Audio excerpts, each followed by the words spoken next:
it's about that time, you know? It's getting warm out. You're seeing all the bikes out, getting that itch again. You want a bike, dog. Don't lie to yourself. But there may be some things in the way of getting a bike. Main reason being your parents. Right? If you still live with your parents, big dog, you know, under 18 or whatever the case may be, parents say, no, it's too dangerous, you're not getting a bike. No. Right? Their word's gonna stand. You have no authority over them. That's moms and pops. So I was in the same boat. Let me tell you my backstory, right? I got grandpa, loves riding, he's got a bike. Always took me on rides as a kid, you know? On the back, you know. Man. I loved it, man. I loved the adrenaline. I loved the feeling of the acceleration. It was loud. It sounded, you know, it was just fun all around, man. Grandpa was a great guy. Is a great guy. Anyways, so had a dirt bike growing up. I learned how to work clutch, learned how to maneuver a bike a little bit. You know, I wasn't that great at it. I didn't ride a whole lot. And I always had a dream of riding a bike when I was a kid. I wanted my own bike, man. I wanted a sports bike. I wanted a cruiser. I wanted everything. Finally, come 16, you know, I can actually get a bike license now, right? So I got my license, my driver's license at 16. And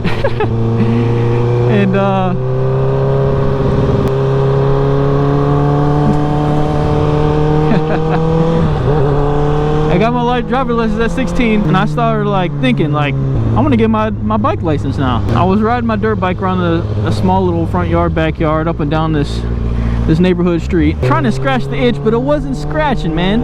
It was just missing the spot. I started studying up, looking up, you know, how to get your permit, what's it gonna take, what's it gonna cost. I ended up one day just going and getting my permit. I don't even think I told my parents. I just went and took a permit test. I think I was 17, probably 18, I don't know. I probably didn't need an adult's permission. I don't know if that's allowed if you're under 18, I don't know. I went through the process of trying to get my dirt bike street legal because I didn't have a title for it, and I think it could have been street legal, but I gave up on that, not sure why. And I was like, Mom, Dad, please, I'm saving up money, can I get a motorcycle? They're like, no, you're not getting that, it's too dangerous, you need to finish school, you need to save your money, spend it where you need it, not where you want it, right? Like, come on, I'm saving up money. I'm gonna spend money on myself for once, you know, I'm saving up all my money. I don't really spend it on nothing. That's probably a lie. I probably spent it on more than I should have, but I'm still going through the process of I'm looking on Marketplace, you know, $2,000 limit on a bike, maybe $1,500, looking for the cheapest bike that I can get my hands on so I can get out and get riding. It was summertime, man. I just wanted to get out and get riding, but let me tell you, man, $2,000 is not a good budget for a motorcycle. I didn't find jack, except for the boring motorcycles, slow ones, and wrecked ones. Not saying if you got a $2,000 bike you got a piece of junk, because my first bike was a $2,000 bike. Anyways, I was looking everywhere. I would message people on Marketplace like, yo, what's the deal? And I knew how to work on cars. I could probably figure out how to work on bikes. If there was problems with it, I'd look at what I'd get myself into, look up a video trying to fix it, and then I'd go consult with my parents, you know. Hey, I'm looking at this bike, it's $1,700. I'm texting them right now, can I go look at it? Well, how much money do you have? Well, probably like $1,700, $1,800. No, you need to save more money. You can't be emptying your bank account on a motorcycle, which is not a good idea, which is kind of what I did. I think it was worth it. Don't do it, buddy. Thank you. I think it was worth it. It's a bike, man, but don't do it. Don't waste your money, all your money on a bike. Make sure you have a little bit more saved up than what you want to spend. So I'm like, yo, need a bike. I'm looking at this bike. Can I go look at it tomorrow? My truck's broken down at the time. It's in the shop. You need to get your truck back first. You got to pay for that. I don't need a truck. I can just ride the bike. That's what I was telling them. They're like, no. You need a truck. You need a reliable daily driving car, not a motorcycle. What are you going to do when it rains? Well, I'll ride in the rain. No, you're not. It's too dangerous. What are you going to do in the summer, in the winter time? Well, I'll have the truck fixed by then. No, you need to get yourself situated first. So really, if you want to get a bike, man, and parents are saying no, you gotta like make a plan, right? So what I did, I made a plan. They asked me like, well, how much is insurance going to cost? You won't be able to get insurance. So I started asking around for quotes on insurance. I'd go on like automated quotes online. They just fill in the bike. You fill in the bike you're looking at, fill in your age, whatever. I don't know. I forget what else you have to put in. And they give you like a rough estimate of how much you'd pay per month. So I come back to my dad like, yo, this is how much it's gonna cost, man. I got insurance to figure it out. I'm gonna be able to afford it. I make barely any money in my job. I'm still in school that I need to pay for, and I got a truck to pay for, but please, I want a bike. Didn't go so well with the old man. He was not a fan.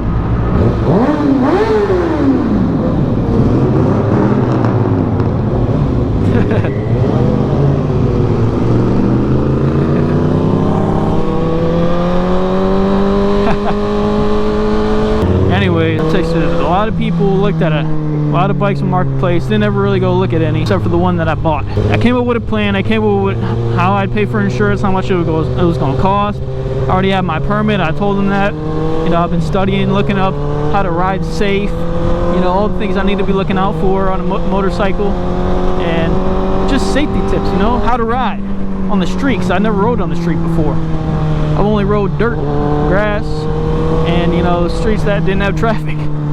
So this one day I was looking at a bike on Facebook. I think they wanted 2,300 for it or something, 2,400. I think it was 2,400 bucks. I was like, yo, pops, about to go look at the 600 off Marketplace tomorrow, and it's 2 hours away. This is a family member. I live there. I told him, I was like, yo, I'm gonna go with a family member, look at the bike, and we're gonna bring it home if it's worth my money. And I probably would have bought anything running at the time, to be honest. I was just trying to get on something and get on the streets. I kept watching YouTube videos of people riding and stuff, man, and I couldn't wait to get out there. I'm probably just like you. If you're watching this, you don't have a bike, or if you're watching this, your bike's down, or whatever the case may be, man, or you were once like this. So I was like, yo, I'm looking at this 600 tomorrow. It's a Thundercat. The Thundercat was my first bike. 600, it was kind of a piece of junk, but you know, you take what you can get. First bike, you know, you don't want to go expensive on your first bike because you're probably gonna drop it. Not saying you're gonna wreck it, but I'm saying, like, come to a stop sometime, you might grab too much front brake, dump it. That's what I'm talking about. Or unloading it, you might dump it. You know, it's not just crashing you gotta worry about. It's some little things. And I did end up dropping it a few times. Once while unloading it, because it's on a ramp of a driveway, so it was lowered, and I didn't even know it was lowered until like I learned more about it, learned more about bikes, what they should look like, what they should be, what they should feel like. Gosh, where am I?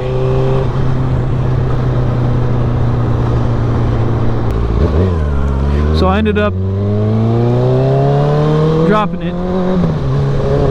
It wasn't on flat ground, you know, it was lower, so the kickstand's at a weird angle, and it's kind of like not propped up right, if you know what I mean. I don't know how to explain it, but it was just a little scratch. Couldn't really see it. Whatever. I went and checked it out, looked at it. It was raining out, and I had a family member test drive it. You know, rode it around the block a few times. Make sure it shifted through all the gears, make sure the clutch worked good, you know, make sure no motor damage, didn't hear any ticking or anything like that.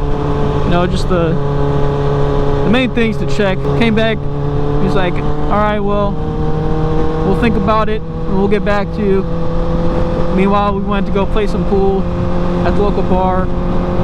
I was only like 18 or 17, I can't remember. I think I was 19. No, I don't know, man. Whatever, it's a few years ago. I'm still pretty young. So we went to the bar, played some pool. A few hours went by. He's like, he's got to go to work soon. So I was like, yo, is there anything else wrong with it? He said, oh yeah, this and this. So I'll give it to you for $2,300. And then he said, oh, actually I forgot, this is wrong with it too. It wasn't really something wrong with it, it was just something that was missed. And he was like, okay, you can have it for $2,200. My family member was like, yeah, just keep letting him talk himself down, you know. Don't answer him. Oh my, we're just gonna go. So, you know, it came time where I had to go get the bike. He said text him, we're gonna come back and I'm gonna test ride it again, make sure nothing funny business is going on, and if it's good to go, we'll slide you the cash and get out of your hair. So we weren't actually going to test ride it again. We just wanted to make sure he didn't mess with anything. So we get back, loaded up, give him the cash, got the bike, got it home, man, got insurance on it. You know, before I even registered it, I rode it around the block. I couldn't resist myself. My dad's like, don't do that yet. You don't have plate, you don't have insurance, don't be riding it around. It's dumb on the street at all. Then he ended up riding it around just to see it. And he was like, it's really fast and it's popping wheelies. You need to be careful. It wasn't really popping wheelies, it was just the front end would come up a little bit. It didn't really do power wheelies, but oh! Because it was lowered, you know, lowered bikes don't really do power wheelies. Lowered bikes don't really do wheelies at all. It's kind of, unless you're really good at them. I wasn't good at them. I tried getting it up, I barely could. So anyways, man, what I did to get a bike when my parents wouldn't let me, I saved up the money, showed them that I had the money and could afford it. You know, came up with the plan. You know, I'm gonna pay off school. I'm gonna get insurance. I got this insurance company I'm gonna go through, and got everything all set up, ready to go. So, point of the story is, you know, I showed them that I was going to make it work. I showed them that I was putting in the work, putting in the effort, assured them that I was going to ride safely, and I told my mom and my grandma that it's a slow bike and it's not really that fast, so it's really good on gas mileage, which was a complete lie. It was pretty good on gas mileage still. All bikes are, really, but it wasn't that slow. It's a 600.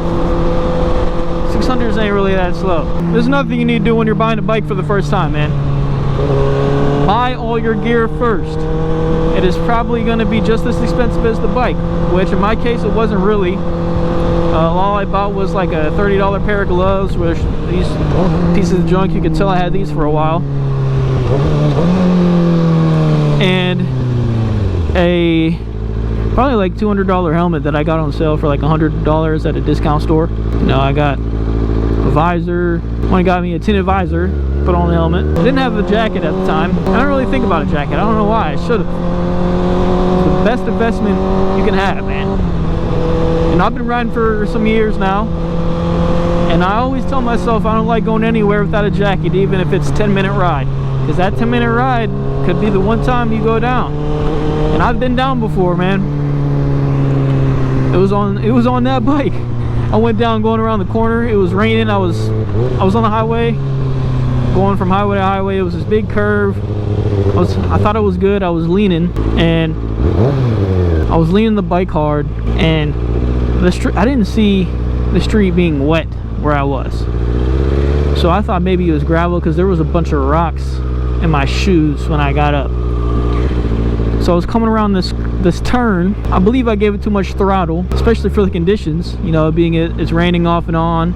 Some spots are wet, some spots are not. Gave it too much throttle, went down side of the highway, and I was doing some things that could probably make some of the other drivers on the road mad. So people were driving by honking at me, kind of like laughing at me, like, haha, driving like an idiot, you know, you pay the price. I was pretty upset, man. I had the jacket on. The jacket was all torn up. Jacket was all torn up in the arm. I was probably going like 50 around the corner. You know, it was a highway ramp, and the side of the bike's all scratched up. One of the covers on the bike, I remember what it was, man, but I changed like 2 covers. But I had a spare engine. Long story, I rebuilt the engine, and I had a blown valve. So I bought another engine and wasted all my time and money that I just spent on the other engine. Oh my gosh, what a waste, man. I wasted so much money. I didn't know what I just wasted so much money on the bike, man. Yeah, it's an expensive hobby. Let me just put it that way. trying to stay off the highways because I was already on the highway a little bit ago and I saw a few cops.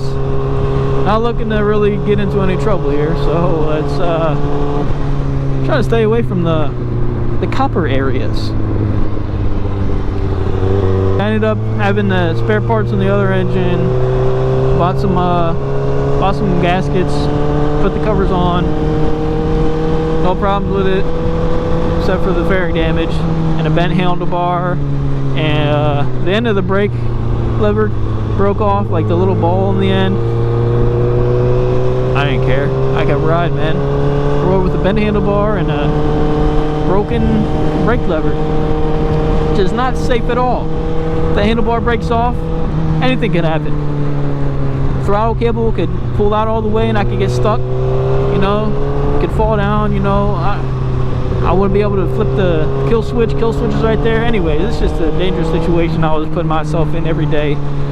For a while I was lazy, I didn't want to fix it. I'll just go one in a ride. I did end up fixing it, buying new levers, everything. But yeah, that's the story of my first bike. You gotta come up with the plan, stick to the plan, and show that you're over prepared for it. Let me just go. Oh no, I'll just go this way.